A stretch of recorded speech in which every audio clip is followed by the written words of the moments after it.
नमस्कार, बहुत स्वागत है आप सभी का अपन बिहार के इस खास बुलेटिन में। मैं हूं आपके साथ ऋतु भंडारी। शुरुआत करेंगे बुलेटिन की बड़ी खबर के साथ, जहां गया में 16 अप्रैल को चुनावी सभा करते हुए पीएम मोदी नजर आने वाले हैं।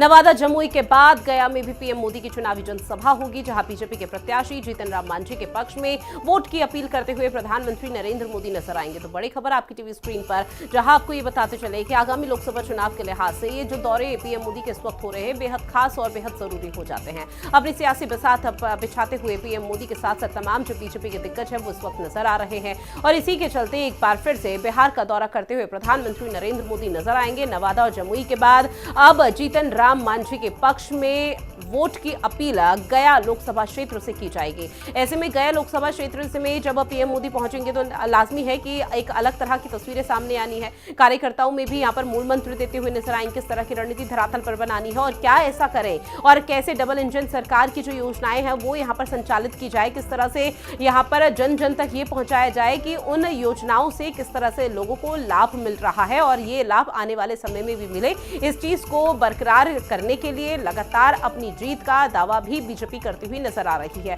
बिहार में 40 लोकसभा सीट है, 40 लोकसभा सीटों को कैसे साधा जाए उसकी शुरुआत लंबे समय से हो चुकी है, लेकिन इस बार पीएम मोदी गया के दौरे पर है, जो कि गया दौरा बेहद महत्वपूर्ण माना जा रहा है। बड़ी खबर आपकी टीवी स्क्रीन पर, जहां पीएम मोदी नवादा के दौरे पर थे, उसके बाद जमुई के दौरे पर, जहां अब पीएम मोदी गया के दौरे पर रहेंगे। बीजेपी के प्रत्याशी जीतन राम मांझी के पक्ष में वोट की अपील की जाएगी। खबर पर ज्यादा जानकारी के साथ मेरे सहयोगी सुजीत हमारे साथ लाइव बने हुए हैं पटना से। सुजीत, चूंकि देखिए नवादा और जमुई के बाद अब पीएम मोदी का जो आगमन है वो गया में होने जा रहा है, तो कितना खास ये दौरा माना जाए और गया लोकसभा सीट का जिक्र किया जाए तो समीकरण किस तरह से बीजेपी के पक्ष में बनते हुए नजर आएंगे? देखिए ऋतु, सबसे बड़ी बात है कि ये तीसरा ऐसा मौका होगा कि ये मोदी बिहार का दौरा करेंगे और अपनी हुंकार भरेंगे। देखिए, गया जो सीट है ये बीजेपी के पाले में, ये हम पार्टी के खाते में चली गई और वहां से जीतन राम मांझी जो हैं वो उम्मीदवार बने। वो सुरक्षित सीट है। वो इससे पहले हरि मांझी वहां से कई बार एमपी रह चुके हैं, जो कि बीजेपी के हैं, और कदावर नेता के रूप में वो उनकी गिनती होती रही है। गया की जो सीट है ये बहुत अहम इसलिए भी हो जाती है कि गया एक इंटरनेशनल टूरिस्ट स्पॉट भी है। यहाँ पर जो भी बुद्धिस्ट कम्युनिटी के लोग हैं, जो भी दुनिया भर के जो भी बुद्धिस्ट कम्युनिटी के लोग हैं और जो भी वैसे देश जो बौद्ध धर्म को मानते हैं, वो सीधे गया को बहुत ही दिल जान से मानते हैं, बहुत सम्मान है वहाँ पर। अब रही बात समीकरण की, तो समीकरण की जहाँ तक बात है तो मैं आपको बताना चाहूंगा कि वहाँ पर आरजेडी ने यानी महागठबंधन की तरफ से कुमार सर्वजीत वहाँ पर ताल ठोक रहे हैं। कुमार सर्वजीत इसके पहले बिहार सरकार में मंत्री थे जब गठबंधन की सरकार थी नीतीश कुमार के साथ। कुमार सर्वजीत जो है यहाँ पर अपनी ताल ठोक रहे हैं। समीकरण उसमें कुछ इस तरीके से है कि मांझी की जो पूरी राजनीतिक जीवन जो है वो गया से ही गुजरी है। वो गया के मूल निवासी हैं। इमामगंज से वो मूल निवासी वहां से ताल्लुक रखते हैं और मांझी की जो शैली है वो एक निर्विवादित नेता के रूप में रही है, स्पष्ट वक्ता के रूप में रही है। ऐसे में अगर पीएम जाते हैं, और जाहिर सी बात है अगर पीएम जाएंगे तो एनडीए के जितने भी घटक दल हैं उनके तमाम बड़े नेता भी वहां पे साथ में रहेंगे। तो पीएम का जाना ही वहां पे एक बहुत बड़ा मैसेज हो जाता है लोगों के लिए। और गया में अगर पीएम जाते हैं तो आसपास के जो भी लोकसभा क्षेत्र हैं वहां पर भी इफेक्ट पड़ना लाजिमी है, क्योंकि बिल्कुल जाहिर तौर पर जो गया से सटे हुए लोकसभा क्षेत्र है वहां भी किसी तरह का इंपैक्ट पड़ता हुआ नजर आएगा और बीजेपी के पाले में जो वोट परसेंटेज है वो बढ़ेगा। ऐसे में उम्मीद लगातार बीजेपी भी यही जता रही है। लेकिन अगर 2019 के लोकसभा चुनाव का जिक्र किया जाए, 2024 के लोकसभा चुनाव से कितनी कांटे की टक्कर और कितनी बड़ी चुनौती बीजेपी के पास इस वक्त देखने को मिल पा रही है?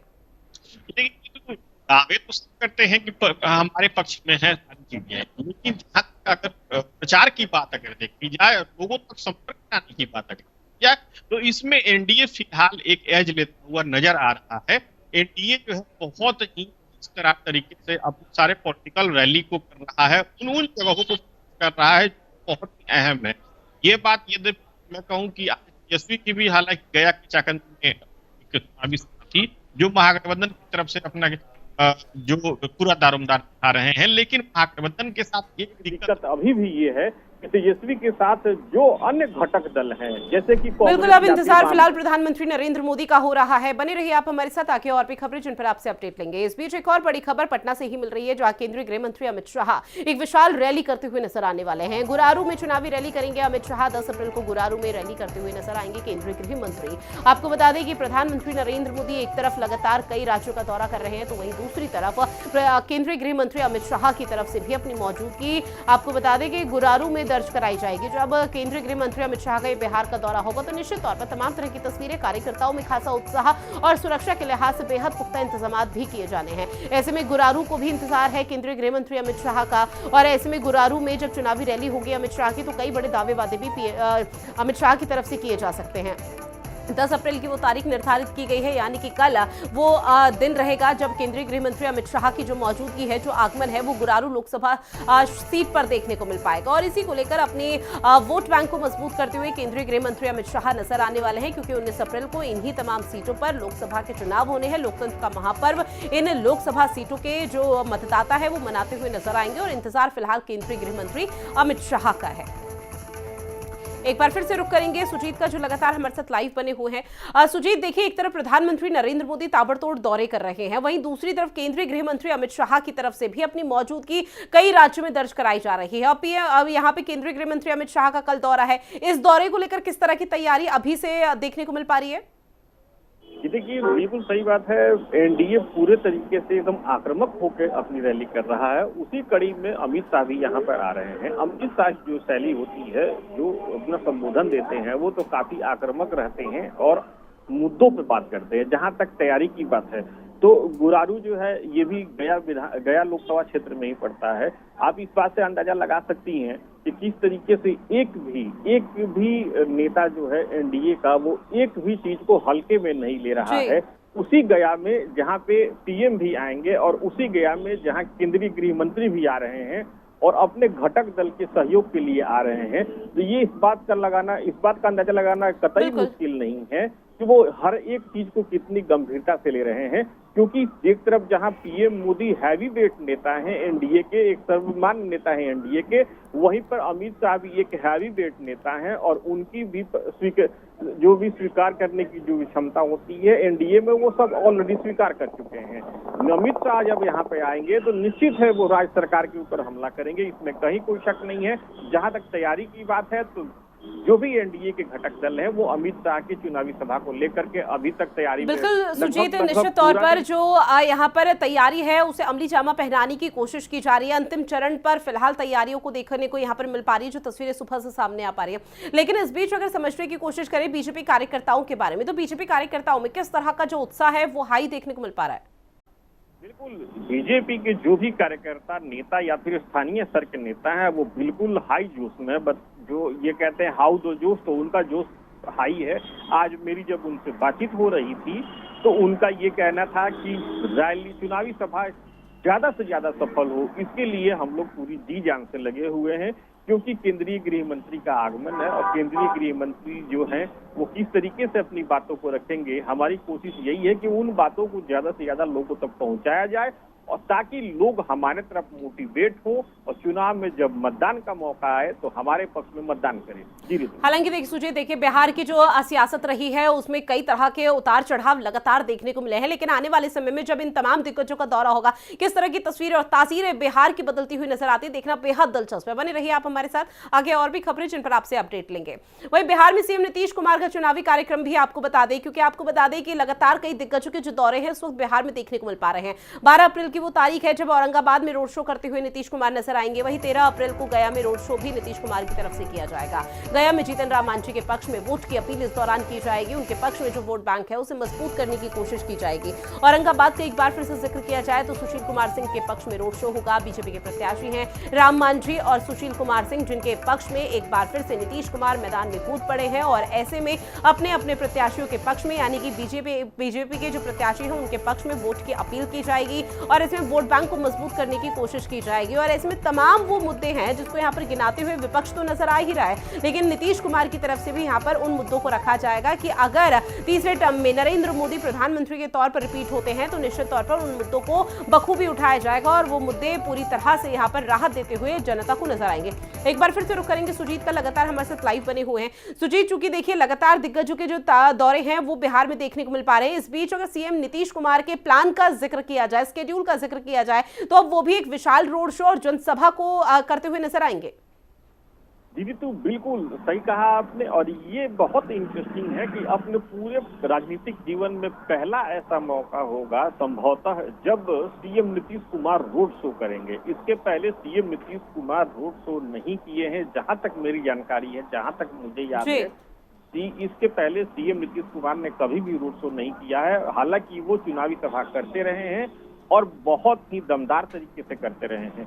एक खास बात मैं और यहाँ पे आपको बताना चाहूंगा और अपने दर्शकों को अपडेट करना चाहूंगा कि औरंगाबाद में बीजेपी का प्रत्याशी है और गया में हम पार्टी का, यानी कि इन दोनों जगहों पर जदयू का कोई प्रत्याशी नहीं है। बावजूद सीएम नीतीश कुमार वहां जाएंगे और रोड शो करेंगे, चुनावी सभा करेंगे। इस बात से अंदाजा लगाया जा सकता है कि एनडीए हर एक सीट को कितनी गंभीरता से ले रहा है और एनडीए के तमाम दल इतनी एकजुटता के साथ अपने चुनावी रणनीति को बना करके उस पर अमली जामा भी पहना रहे हैं। ये बहुत ही इंटरेस्टिंग है क्योंकि सीएम नीतीश कुमार जो है जदयू का उम्मीदवार नहीं है, बावजूद जा रहे हैं। ये बहुत ही इंटरेस्टिंग है ये, और इस चीज को एडमिट भी किया जा रहा है एनडीए के तमाम घटक दलों के द्वारा।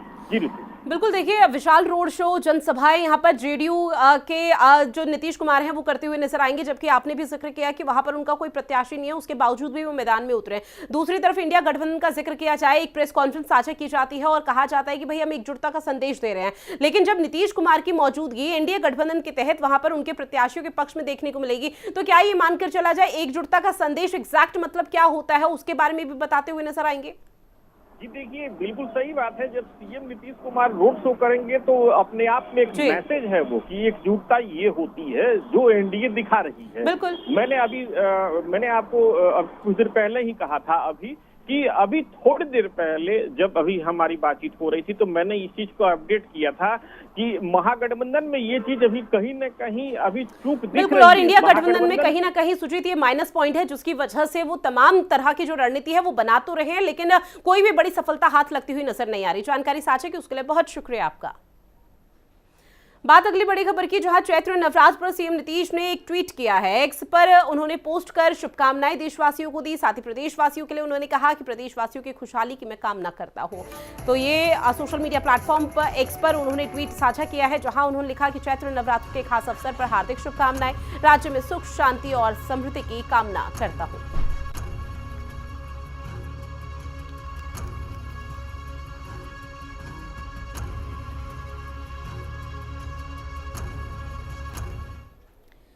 वहीं पटना साहिब के सांसद और बीजेपी के वरिष्ठ नेता रविशंकर प्रसाद ने बीजेपी के प्रदेश कार्यालय मीडिया से रूबरू होते हुए कहा कि लालू प्रसाद यादव की पार्टी में परिवार के आगे कभी कुछ नहीं रहा। मैडम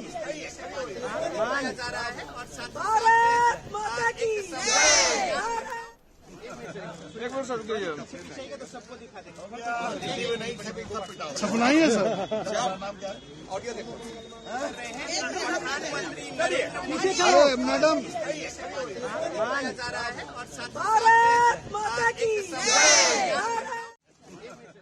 लालू की पार्टी में परिवार के आगे कुछ है क्या? मैं तो खुलकर बता रहा हूं, उनकी पार्टी के एक साधारण गरीब यादव कार्यकर्ता या विधायक की कितनी पूछ है। हमारे यहाँ तो एक कार्यकर्ता मोहन यादव मुख्यमंत्री मध्य प्रदेश से बड़े प्रदेश का बन सकते हैं, वहाँ तो बस लालू जी, उसके बाद राबड़ी जी, फिर तेजस्वी जी, तेज प्रताप जी, मीसा जी, अब रोहिणी जी, अब फिर कोई जी आएगा। वहीं पूर्व उप मुख्यमंत्री और आरजेडी के नेता तेजस्वी यादव ने गया जिले के मोहनपुर ब्लॉक के बड़की विहा में मैदान में जनसभा को संबोधित किया। इस दौरान उनकी तरफ से पीएम मोदी और मुख्यमंत्री नीतीश कुमार पर जमकर निशाना साधा गया। उन्होंने कहा कि भ्रष्टाचार की बात करने वाले प्रधानमंत्री खुद को चौकीदार बताते हैं, लेकिन जब देश के बैंकों को चूना लगाकर नीरव मोदी, विजय माल्या, ललित मोदी देश छोड़कर भाग जाते हैं तो ये लोग उनको भ्रष्टाचारी नजर नहीं आते। चुनाव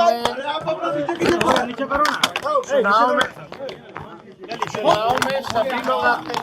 जी तो आने दीजिए, इसमें कौन सी बड़ी बात है। प्रधानमंत्री जी को तो कम से कम जो स्थिति है 365 दिन आएंगे तो भी उनको हार तय है। सर आप एक बात समझ लीजिए, प्रधानमंत्री जी सबसे ज्यादा बीजेपी के लोग अगर डरे हुए हैं तो बिहार से डरे हुए हैं, तो वो तो अपनी पूरी ताकत लगाएंगे। और वो तो छोड़िए, अपने जांच एजेंसियों को तो दिन भर यहीं रखे हुए हैं, तो वो सब हम लोगों को पता है। आए प्रधानमंत्री हो, गृह मंत्री हो, आए, लेकिन हाथ जोड़ करके निवेदन है कि मुद्दे की बात करें, किसान के बारे में बात करें, बिहार के विशेष राज्य के दर्जे के बारे में बात करें, बिहार के स्पेशल पैकेज के बारे में बात करें, नौकरी के बारे में बात करें, पलायन कैसे बिहार में रोकेंगे इसकी बात करें, बिहार में कारखाना लगाएंगे कि नहीं लगाएंगे इसकी बात करें। चुनाव में तो आते हैं, कितना कारखाना जो है वादा करके गए, एको कारखाना खुला 10 साल में, कोई निवेश आया। लेकिन आप गुजरात देखिए तो सब चीज गुजरात ढकेल दिया जाता है। अब बिहार प्रचंड बहुमत देता है, फिर भी बिहार को कुछ नहीं। वहीं बड़ी खबर, जहां नामांकन वापस नहीं लेने पर कांग्रेस अब एक बड़ा एक्शन लेगी। पप्पू यादव को लेकर आरजेडी का अल्टीमेटम है, तो बड़ी खबर, बीमा भारती इंडिया उम्मीदवार घोषित होंगे। सूत्रों के हवाले से ये बड़ी खबर आपकी टीवी स्क्रीन के जरिए आप तक साझा कर रहे हैं, जहां आपको बता दें कि एक ही सीट पर, जो कि पूर्णिया सीट है, पूर्णिया सीट पर लगातार पेच फंसा हुआ था, क्योंकि बीमा भारती आरजेडी की तरफ से पहले से ही मैदान में उतारी गई थी। और अब ऐसे में पप्पू यादव का जब जिक्र किया गया तो पप्पू यादव ने पहले अपनी पार्टी को कांग्रेस में विलय किया, उसके बाद वो पूर्णिया से लगातार दावा छोड़ने की बात कर रहे थे। हालांकि बीच में निर्दलीय के चुनाव के तौर पर भी यहाँ पर बातचीत की जा रही थी, लेकिन अभी कुछ स्पष्ट नहीं हो पाया है। अब कांग्रेस यहाँ पर एक बड़ा एक्शन लेगी पप्पू यादव पे, ये कहा जा रहा है, ये खबर सामने आ रही है, क्योंकि पप्पू यादव को लेकर आरजेडी का जो अल्टीमेटम है वो दे दिया गया है और बीमा भारती ही इंडिया गठबंधन की जो उम्मीदवार है, जो प्रत्याशी है, पूर्णिया सीट से रहेगी। सूत्रों के हवाले से ये बड़ी खबर आपकी टीवी स्क्रीन के जरिए आप तक साझा कर रहे हैं।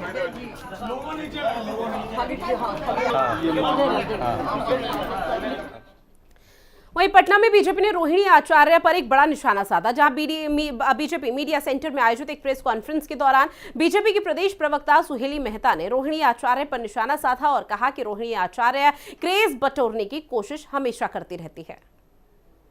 पहले ये लोग सोचें कि किस तरह से अपने 15 साल के कार्यकाल में बिहार में किस तरह से बहनों की, बेटियों की बेइज्जती बिहार में हुई है, उसको पहले याद करें। और हमारे एनडीए सरकार की तुलना अगर वो लोग करना चाहते हैं तो महिलाओं के क्षेत्र में, युवाओं के लिए, किसानों के लिए जो हमारी सरकार ने काम किया है उससे वो तुलना करें। पहले जो भी अपराध इस बीच हुए हैं हमारी सरकार में, अपराधियों का जवाब दिया गया है और कानूनी कार्रवाई की गई है। अब बात करेंगे नालंदा की, जहां एक युवक के शव मिलने से इलाके में सनसनी फैल गई। मामला आपको बता दें कि हिलसा थाना क्षेत्र अंतर्गत यारपुर गांव के राइस मिल के पास का बताया जा रहा है। मृतक की पहचान तेलहाड़ा थाना क्षेत्र अंतर्गत नईमा गांव निवासी मुन्नी चौधरी के पुत्र विपिन कुमार के रूप में की गई है। परिजनों ने प्रेम प्रसंग के चलते हत्या की आशंका इस दौरान जताई है। साथ ही इस पूरे मामले पर हिलसा डीएसपी सुमित कुमार ने यह भी बताया कि शव को कब्जे में लेकर पोस्टमार्टम के लिए फिलहाल भेज दिया गया है। पूरे मामले की छानबीन में इस वक्त पुलिस प्रशासन जुटा हुआ है। बिहार के किशनगंज में ईद की रौनक देखने को मिली है, जहां बाजारों में कपड़े की दुकान से लेकर इतर शूरमा और इसके साथ ही समय की दुकानों में लोगों की काफी भीड़ देखने को मिली। दुकानदार विकास राय ने इसे लेकर बताया कि पिछले साल के मुकाबले इस साल ईद की दुकानदारी काफी अच्छी हो रही है, जहां लोग इस बार जमकर खरीदारी भी करते हुए नजर आए।